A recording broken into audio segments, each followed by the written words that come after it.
तौर पे पूरी मेवात की स्वास्थ्य की चिंता के लिए है, पूरे प्रदेश की चिंता के लिए है, लेकिन खास तौर पे हमारी माँ और बहनों की जो सेहत का इसमें ध्यान रखा जाएगा, ये बहुत एक प्रशंसनीय कदम है कि जो उन्होंने आयुष्मान की जो स्कीम दी पूरे देश के लिए, उसे हमारी हरियाणा की सरकार ने, हमारे पूर्व मुख्यमंत्री और आज देश के यशस्वी ऊर्जा मंत्री आदरणीय श्री मनोहर लाल जी ने उसको न सिर्फ उसको इजाफा किया, बल्कि एक तरह से कई गुना उसको बढ़ा के लोगों को लाभ दिया। और हरियाणवी एक का नारा देकर आदरणीय मनोहर लाल जी ने जो प्रदेश को आगे बढ़ाया, उसमें मैं ये बात कह सकता हूं कि आदरणीय संजय भाटिया जी की भूमिका जो महाभारत में कृष्ण जी की रही, वो सारथी के रूप में संजय भाटिया जी ने कंधे से कंधा मिला के हर एक बात में हरियाणा सरकार का साथ दिया और उससे हमारे प्रदेश में बहुत उन्नति हुई। खासतौर पर हमारी मेवात को बहुत योजनाएं मिली। और आज भी जो आज बहुत सोच समझ के हरियाणा सरकार ने हमारे अपने संजय भाटिया जी को जो यहाँ इस जिम्मेदारी के लिए आए हैं, जो खास तौर पे पूरी मेवात की स्वास्थ्य की चिंता के लिए है, पूरे प्रदेश की चिंता के लिए है, लेकिन खास तौर पे हमारी माँ और बहनों की जो सेहत का इसमें ध्यान रखा जाएगा, ये बहुत एक प्रशंसनीय कदम है। इसी तरह मेवात का ख्याल सरकार ने, भाटिया साहब के हाथ से तो सारी बात हुई है, लेकिन बहुत से लोग नहीं जानते होंगे कि हरियाणा ने पहला ऐसा राज्य है कि जिसमें हमारे आज यशस्वी मुख्यमंत्री आदरणीय नायब सिंह सैनी जी के नेतृत्व में कि जो योजना लागू हुई कि बालिका शिक्षा वाहिनी कि लड़कियों के लिए स्पेशली कि स्कूलों के लिए या कॉलेजों में जहां भी पढ़ने जाए उनके लिए बसेस का फ्री इंतजाम किया गया है पुलिस एस्कॉर्ट के साथ। ये हरियाणा ऐसा राज्य बना है और इसमें मेवात को चुना गया है। हम इसके लिए भी कि महिलाओं के लिए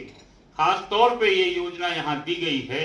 इसके लिए भी हरियाणा सरकार का, हमारे भारतीय जनता पार्टी के नेतृत्व का धन्यवाद करता हूँ। इसी तरह और भी जो मेवात को विकास की श्रेणी में रखा गया है, चाहे बॉम्बे एक्सप्रेसवे की बात हो,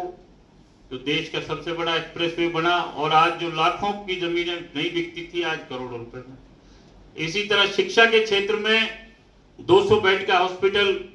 हमारा मांडीखेड़ा में मंजूर हुआ है, क्योंकि हमारे क्षेत्र से मेंबर पार्लियामेंट और आज देश के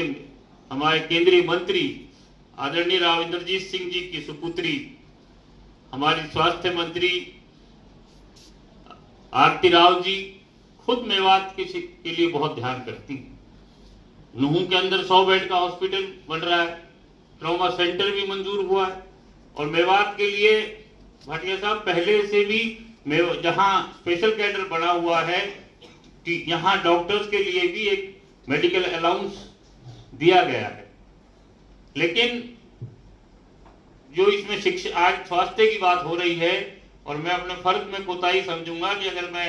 आज आपके नोटिस में ना डालूं, क्योंकि अगर जो हमारे सबसे बड़े वकील आज खुद यहाँ पर आए हुए हैं और जो मेवात के लिए चिंतित हैं, जब भी मैं उनसे मिलता हूँ, चाहे पानीपत हो चाहे दिल्ली हो, तो वो हमेशा मेवात के बारे में पूछते हैं। मेवात की समस्याओं के, मेवात के विकास के लिए कैसे आगे बढ़ा सकते हैं, हमेशा उनकी चिंता रहती है। तो आज सबसे बड़ी जरूरत है कि जी हमारे मेडिकल कॉलेज में, हॉस्पिटल में जो सुपर स्पेशलिटी की बड़ी जो विंग होती है, चाहे वो आज इस ईसीजी के माध्यम से एक सुविधा तो मिल रही, इसके लिए हम आभार व्यक्त करते हैं। लेकिन जैसे कार्डियोलॉजिस्ट के अलावा आज अल्ट्रासाउंड करने के लिए भी रेडियोलॉजिस्ट भी हमारे मेडिकल कॉलेज वगैरह में नहीं है।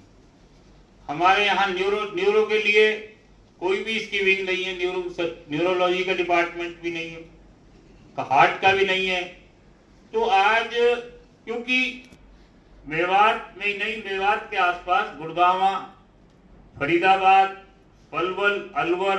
चाहे इधर भिवाड़ी देखें तो इतने बड़े बड़े मेडिकल हब और बड़े हॉस्पिटल बन गए हैं कि जहां यहाँ से दुगनी तिगनी तनख्वाह उनको मिलती है प्राइवेट सेक्टर में। मेडिकल कॉलेजेस बहुत बड़े हैं, तो यहाँ मेवात अलाउंस भी मिल रहा है, लेकिन यहाँ के डॉक्टर्स के लिए सुपर स्पेशलिटी में भी और अदरवाइज भी इसको कई गुना बढ़ा के दें, तो मैं समझता हूँ कि यहाँ डॉक्टर्स की भी पूर्ति काफ़ी हद तक हो पाएगी। काफ़ी यहाँ पर जो हमारे MBBS डॉक्टर्स आते हैं, मैं उनका भी आभार व्यक्त करता हूँ कि इतना एडवर्स कंडीशंस में वो आते हैं, एक सेवा भाव से काम करते हैं। बहुत प्रशंसनीय काम हमारे यहाँ पर हो रहा है।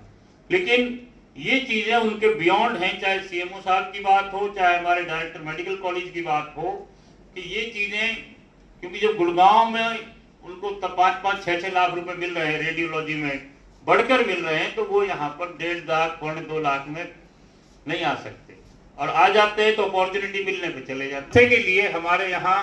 और उससे बहुत ज़्यादा नुकसान भी हो रहा है कि सुपर स्पेशलिटी के हों, तो इसके लिए भी कोई हमारे इलाके का हो, मैं आपके माध्यम से मैं आपके संज्ञान में लाऊंगा, क्योंकि अपने वकील को अगर बात ना बताई जाए, अपने वकील और डॉक्टर को, तो बात बनती नहीं। तो आपका इतना प्यार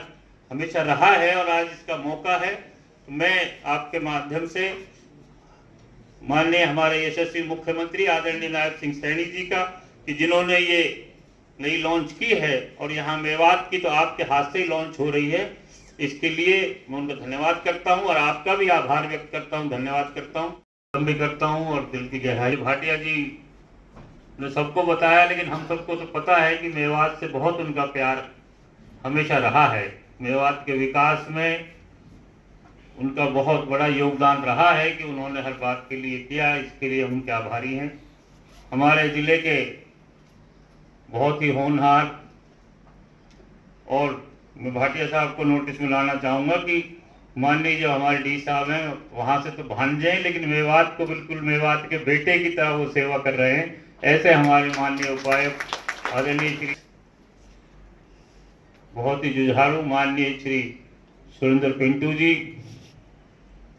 हमारे जिला परिषद के